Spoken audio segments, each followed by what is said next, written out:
તો રામ જયંતીના ઘણા બધા પ્રસંગો, પણ હા, આમ આજે ઘણો સમય થઈ ગયો એટલે દસમ સ્કંદનું થોડું પાન કરી સત્સંગને વિરામ આપીએ. ઘણીવાર કેવું છે, લૌકિકમાં રહેવું પડે, સંસારમાં રહીને શ્યામને ભજાય, સંસાર છોડીને ભજાય નહીં. દસમ સ્કંદ પૂજ્ય જીજીના યુગલ ચરણારવિંદમાં સાષ્ટાંગ દંડવત પ્રણામ. ગર્ભમાં બિરાજેલ પ્રભુની દેવો દ્વારા સ્તુતિ. સ્તુતિમાં બે વસ્તુ જોઈએ, એક સ્તવનીય અને બીજો સ્તવક. જેમની સ્તુતિ કરવાની છે તે સ્તવનીય છે, અને જે સ્તુતિ કરે છે તે સ્તવક છે.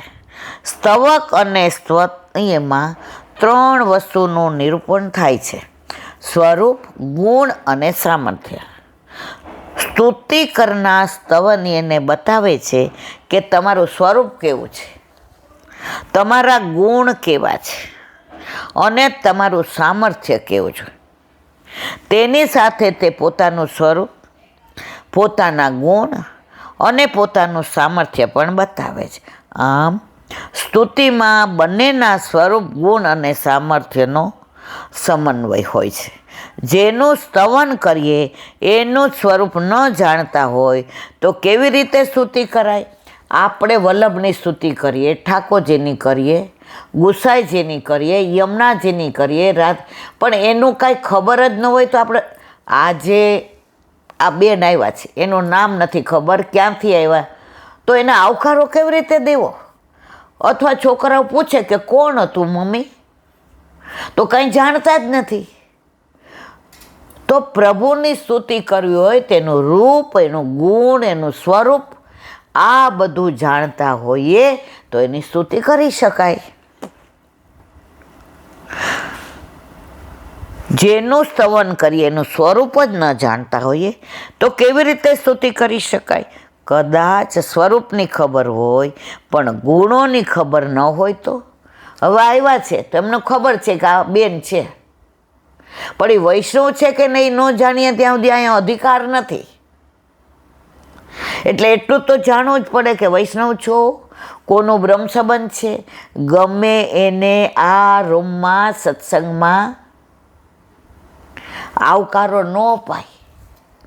તો પ્રભુનું સ્વરૂપ, રૂપ, ગુણ જાણતા હોઈએ તો એની સ્તુતિ કરી શકાય.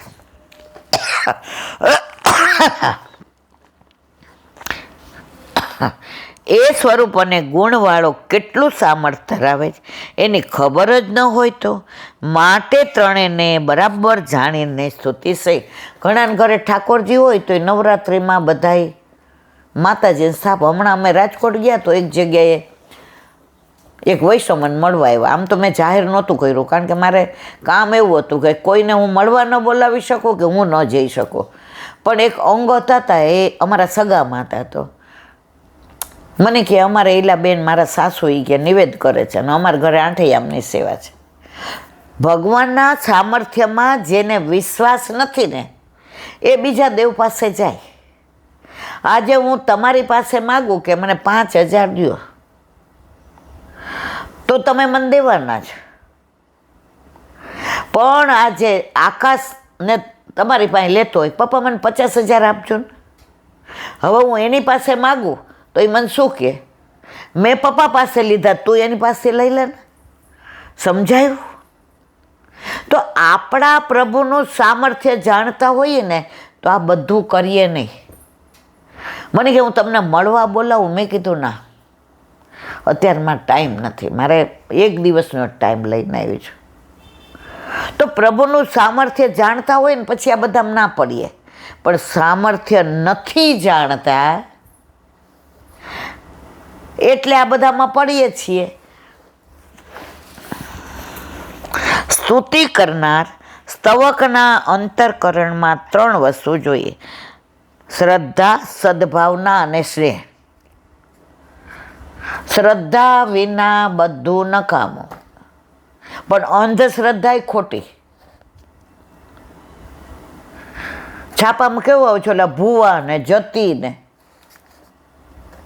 માણસ માણસને મારી નથી શકતો અને માણસ માણસને જીવાડી નથી. જીવન, મૃત્યુ, મરણ, પરણ અને જીવન પ્રભુએ પોતાના હાથમાં રાખ્યો છે. આપણા હાથમાં રાખ્યો તો અહીંયા નથી બનતું, મારી નાખો. દુનિયામાં બધા મારી જ નાખે, કોઈ જીવતું જ ના રહેત. પણ આ બધું પ્રભુએ પોતાના હાથમાં રાખ્યું. તો શું જોઈએ? શ્રદ્ધા, સદભાવના અને સ્નેહ. આ 3 હોય તો સ્તુતિ કરવાની પ્રેરણા મળે, બાકી મળતી નથી. આ 3 વિના કરેલી સ્તુતિ કેવળ શબ્દોનો આડંબર, આમ વટ પાડવા કે જો મને કેવું આવડે છે. પણ નાભીમાંથી સત્સંગ ક્યારે કરી શકો? જ્યારે તમે વલ્લભને બરાબર જાણતા હો, ઓળખતા હો, એના સ્વરૂપની ખબર છે, એના રૂપની ખબર, તેજની, આભાની, પ્રકાશની, પુંજની, તો તમે વર્ણન કરી શકો. બાકી આડંબર જ છે.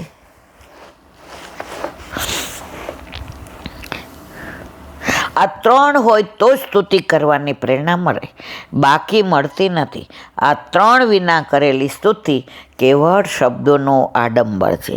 સર્વપ્રથમ સ્તવનીય તરફ સદભાવ જાગે, તેનું બીજું પગથિયું શ્રદ્ધા છે. એ શ્રદ્ધા જ્યારે સ્નેહમાં પરિણમે ત્યારે સ્તુતિનું પૂર્ણ સ્વરૂપ જાગૃત થાય છે. આપણી પાસે પ્રભુ પ્રત્યેનો સદભાવ જ નથી. સદભાવ વિનાની સ્તુતિ હૃદયમાં કેટલી જાગૃતિ લાવે તે ભગવાન જાણે. સ્તુતિના પણ 2 પ્રકાર, એકમાં અભિવંદન અને બીજામાં અભ્યર્થના. શ્રદ્ધા, સદભાવ અને સ્નેહથી આપણે પ્રભુને વંદન કરવા પ્રેરાયેલ છે. જેમણે વંદન કરીએ છીએ એમને કંઈક અભ્યર્થના કરીએ. અભ્યર્થના પણ 2 જાતની, એક સ્વાર્થ માટેની અને બીજી કલ્યાણ માટેની. અત્યારે બધા સ્વાર્થ માટે જ, મારી દીકરીનું જોજો,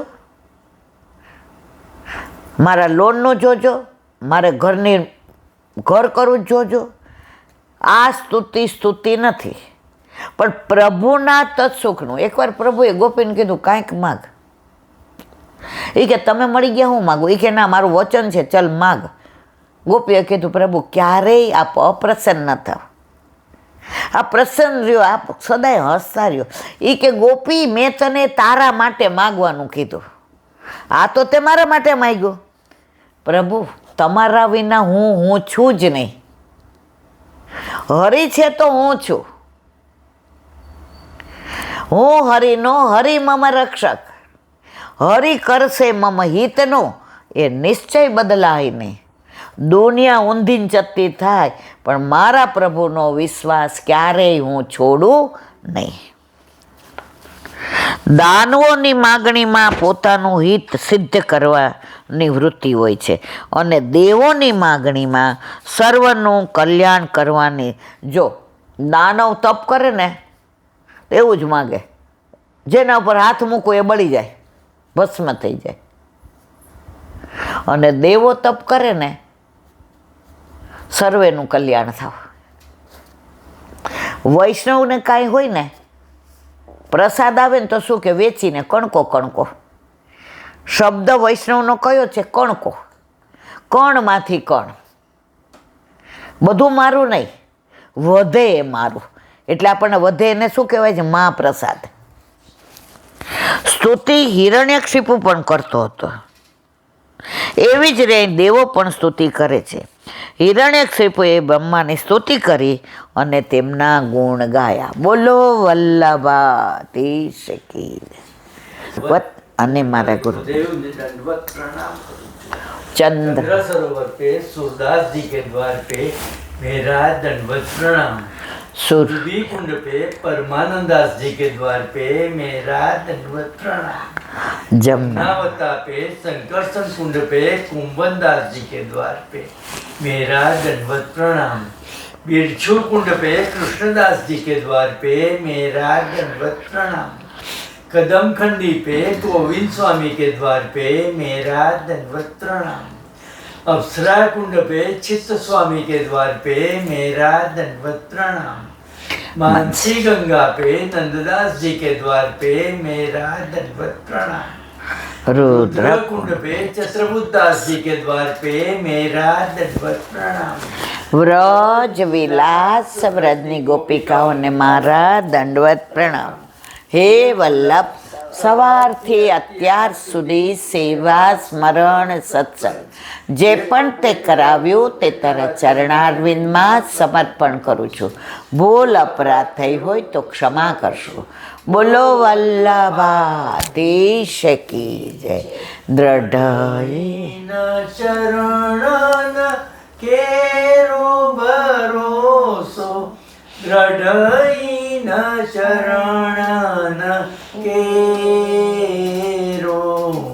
શ્રી વલ્લભનક ચંદ્ર છટાબિન સબ જુગ માય અંધેરો ભરોસો દ્રઢઈન ચરણ केरो साधन और दहिया कली में जासो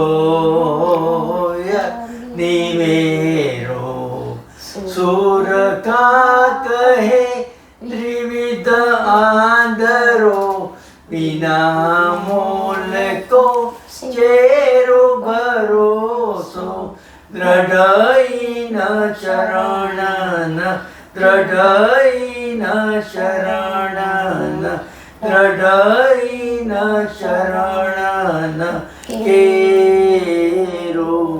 શ્રી વલ્લભાધીશ કી. આજનો આ સત્સંગ મારા વલ્લભના ચરણારવિંદમાં સમર્પણ કરું છું. ભૂલ અપરાધ થઈ હોય તો ક્ષમા કરશો. આ મારા વલ્લભની વાણી અને ભૂલો એ મારી. બોલો વલ્લભાધીશ કી જય. બધાય વૈષ્ણવને જાજા કરીને જય શ્રી કૃષ્ણ.